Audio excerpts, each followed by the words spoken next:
Hello again, and for the last time, I'm Andy Cook with Harbor Wholesale, and I'm speaking with Susan Shelton from Washington State's Department of Health.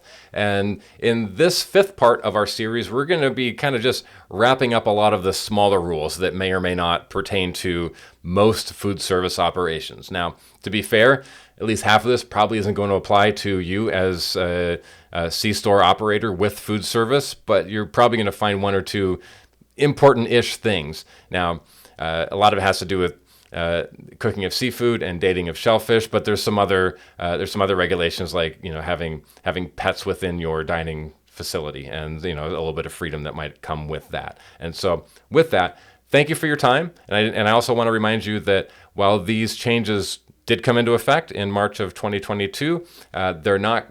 For the most part, they're not going to be enforced until September of 2022. And in the case of Certified Food Protection Manager, you've got a full year. And so I hope you get a lot out of this. And if you have any follow-up questions or you need some additional resources, I will include contact information for myself in the show notes, and as well as Susan Shelton's. And she is wide open and enthusiastic, as you can probably hear from these recordings, of having interactions with you. And so thanks for your time. I hope you get a lot out of this last video. Welcome back to one of the final installments of this, I guess, podcast list of changes to the Retail Food Code in Washington State. And my name is Andy Cook. I'm your host, and with me is Susan Shelton from the Washington State's Department of Health. And we're going to do let me just back up a little bit. We've already talked about changes in date marking, changes in Certified Food Protection Manager, employee health reporting, vomit and diarrhea cleaning up kits, and now there's a bunch of little miscellaneous pieces that we're going to kind of do a dust up on. And I'm going to let Susan drive that conversation because she knows it way better than I do. Hi, Susan. Hi there, Andy. Great. Thank you again. I work with the Food Safety Program at Department of Health, and every few years we do a rule revision. And so we're coming up on our most current one that it became effective in March. Excited to talk about it today. And we do have quite a few little tweaks. We've been doing the rule in our state for quite a few decades now. One of the classic ones, or one of the ones that's unique to Washington, is we are potentially looking at allowing what's called partially cooked fish. Right now, if you are in the Pacific Northwest, you might have like market salmon, fresh halibut that comes in, and you're like, man, I want to, it's fresh off the boat. I want to cook it, and my customers like it a little bit undercooked. Mm-hmm. Technically, under the outgoing code, you couldn't do that. It's like, no, you have to fully cook that fish. We've made a tweak in the code based on comment that we can allow that with so fresh fish for us means it's not frozen. And what this would mean then with this new code is if you have fresh fish and you want to offer it partially cooked, so that means you've heated it some, but to the customer specification, you could put a unique consumer advisory on your menu. Okay, so for fresh fish, fresh, never frozen fish, we just need to make sure that we are putting another consumer advisory on the menu. Right. And so it's a unique consumer advisory. You have to work with your health department on that one because we'll probably end up providing you the consumer advisory. All right. So let's move on to the next one. So another one that we had quite a bit of interest in is pet dogs. So as you know, our code doesn't allow really animals in a food establishment unless, like we say, they're on the menu. It's like if they're not on the menu, they're not supposed to be in the food establishment. But we've had a couple of changes to the rule now for pet dogs, and it's only for dogs. No other pets, right? So a service animal is a working dog. It's working. It's providing a service to give accommodation for the customer so they can come into this in your establishment. They are there to provide a service to help the person have accommodation. They're not there as a pet. A pet comes in as part of the family. It's like, I'm not doing anything for you other than making you happy. And a lot of brew pubs, a lot of very casual, yes, a lot of very family oriented places. Sure, bring your dog. I mean, so many people have these little toy dogs. They fit in handbags, right. But. Let's talk about the rules for them. Yeah, so we have two changes here, and they're kind of interesting because they were put in different ways. And so the first one was for pet dogs in outdoor environments. And so we received input from customers, right? They're like, hey, we'd like to have this. And so we put that language into the code, and we used some code sections from other states that have also done it. And so what that would be is if you have it's usually like a brew pub or somebody that has like outdoor seating areas, they're like, yeah, bring your pets out here. We're outdoor friendly. And so they can apply to the health department. It's a pretty simple form that just talks about we're not going to, have they're not going to prepare food out there with the dogs. It's like, we'll serve it out there, but we're not going to prepare it out there.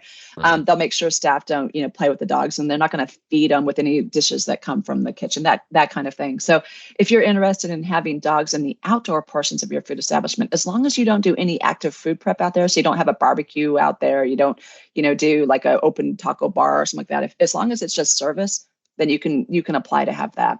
That was something that we received again from customers. Quite a few people commented there, like, we want to have this access. And we're like, perfect. So we did that. We don't want employees petting them or anything like that. And then making sure that there is just notice to the customers that we allow, kind of dogs inside. And then you have to provide notice to the health department. So that one's going to be, I think people are going to hear that like, oh, pet dogs are allowed inside. It's like, not really. It's really only if you have a very limited, you really only wash glassware pretty much type of food establishment. So advice is if I want to be compliant and have, and allow pets, I should reach out to my county's health department and get the application, and that'll pretty much diagram what the expectations are and what the environment needs to look like, and then you fill it out and you're good. Yeah. And then you follow it. Right. Yeah, right. Yeah, exactly. Okay. So, and because each one of them has a little bit different kind of parameter of how to do it safely. So again, the outdoor is you can have your full menu, as long as all that work is done inside and not outside, but you can totally have your full menu and have pet dogs outdoors. The indoor one going to be a lot more specific, a lot more select. Cool. So we got partially cooked fresh fish, pet dogs. What's next? Yeah. So another thing that we did is we tweaked the cooking temperature for eggs, hamburger, and sausage. So these products, especially if you like, they're mixed, right? So it'd be like scrambled eggs. You have a whole bunch of eggs mixed all together, and you're going to cook them. Or you have hamburger and you have sausage. All of these have like several different kind of products that are mixed together. They're blended, and so they have a little bit higher risk. And so for those right now, the outgoing code required them to be cooked to 155, and you have to hold it at that temperature for 15 seconds. People probably heard that a lot. And so instead of 155 for 15 seconds, it's 158. And so it's like, okay, once you hit 158, you don't have to hold it for 15 seconds. It's just like, okay, yep, it's done, fully cooked. Now we have some places that are like, I really want to do 155 for, the extended seconds. So if you're like, no, I'm adamant, I want to do it this way, then what you would need to do is write up a plan for how you're going to manage that, how you're going to keep that temperature and how long you're going to hold it. Okay. And even that, it actually increased to 17 seconds. We adopted the federal code on that one. Okay, but so you can kind of go take your take your probe, check it out, because this could potentially be something that a health inspector might be looking for. So, I can guarantee you, we are asking health inspectors to be looking for this. Okay, so it's not potential; it's going to happen. Get ahead of it, probe it, find out where you are, and figure out where you need to be. It sounds like a lot of you are already where you need to be. I think so. But here's the thing. We want to make sure you have control over your cooking. This is something that is very difficult for us to measure when we're out in the field, because sometimes we don't see people cooking meat. So we're like, we want to make sure you're like, yes, I check this. I make sure our procedures work. We make sure this is fully cooked. And so we'll try to evaluate that as well. But know that we always try to get staff to go, check cooking temperatures, because it is so hard for us to evaluate if you're not actively cooking when we're there. Mm-hmm. What else? Any other important parts of the miscellaneous category? Yeah, the other one that we did that was a consumer request and for modification is refilling of reusables. And you've got customers probably that bring in a coffee cup, or they bring in, they're like, hey, can you put this in my, portable container, my container for my take home? Technically, that wasn't allowed under the code. A lot of people were doing it. You might see people in the grocery store filling their own container inside of a grocery bulk bin. It's like that wasn't allowed either. And so we made some tweaks to the language in there to allow it a little bit more. And we try to clarify it. We tweaked it so that you could refill a customer's cup with a latte, like a beverage with milk. Before, you could just fill a black coffee, that's something that didn't have milk in it. But now it's like, no, you can fill something that actually has that TCS food that we talked about, like milk, something that has some temperature control. That's the only thing that we really changed that you can do now, in addition to what you've been doing. A lot of industries are moving that way. I think Starbucks just announced that they're going to try to phase out their paper cups. Mm-hmm. A lot of people are doing regular takeouts. But what's new is, okay, let's say you want to go beyond this refillable of a beverage container. It's like, I want to actually allow them to, refill with, maybe you work in a grocery. You're like, I want them to be able to, they want to put this deli meat that I'm cut for them. We give them some directions on how to do that. It's like, okay, here's how you can do that. That would require, again, a separate plan and an advance approval in order to do that. But we want to give some options. And like you said, a lot of businesses want to do it just inherently. They're like, man, I want to start doing this. A lot of customers, this was our number one request during this Roll Revision from customers. Yeah.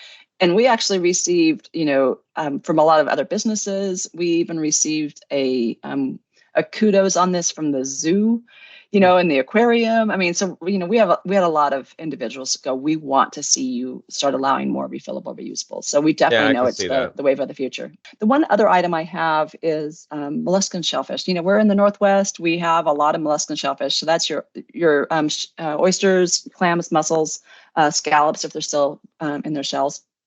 But those, if you buy those, they come with what's called a shellfish tag. So, you buy them in bulk. They come in, they're pretty much a living animal still. They have a kind of their birth certificate, which is their shellfish tag.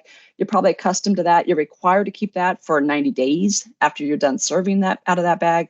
We've always required you to put the final date that you use the product, but now we need you to put the first date too. So when you open that bag and you have shellfish and you have to mark on it, the day that you opened it, and then you have to mark again when that total supply is gone. So it might be 2 weeks or whatever, but it's like, okay, from one date to the second date, you have to have both dates written on that tag.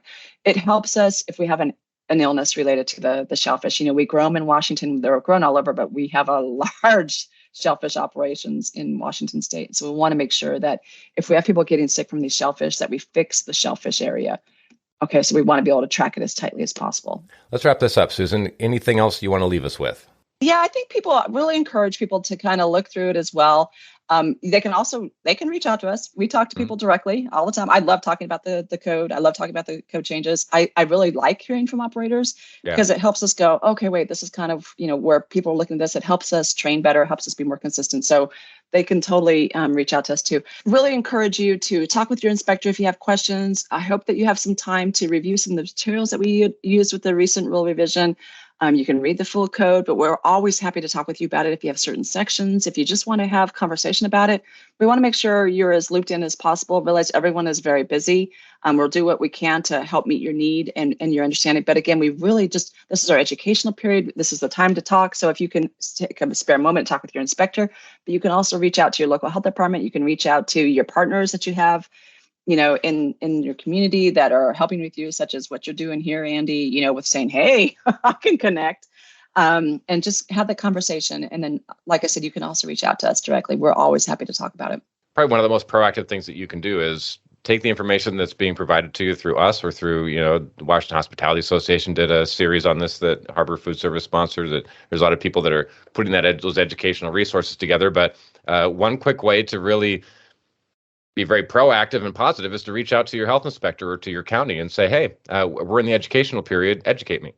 Spot on. Here's what I'm doing. What am I missing? Give me some guidance. And we've got months to do it. So I don't put it off. In fact, I would say to anybody that's listening to this in the March, April range, close to when we're recording it, I think we're going to be in a gangbusters of a season. Once that weather turns, the masks are off, people are traveling, we're going to be busier than we have been in a long, long time and with a whole different workforce. And so I think if those of you who are going to be putting it off, it could be so far in the back of your mind you don't even see it anymore before it's too late. So I recommend getting on top of it now so you don't have to think about it again later.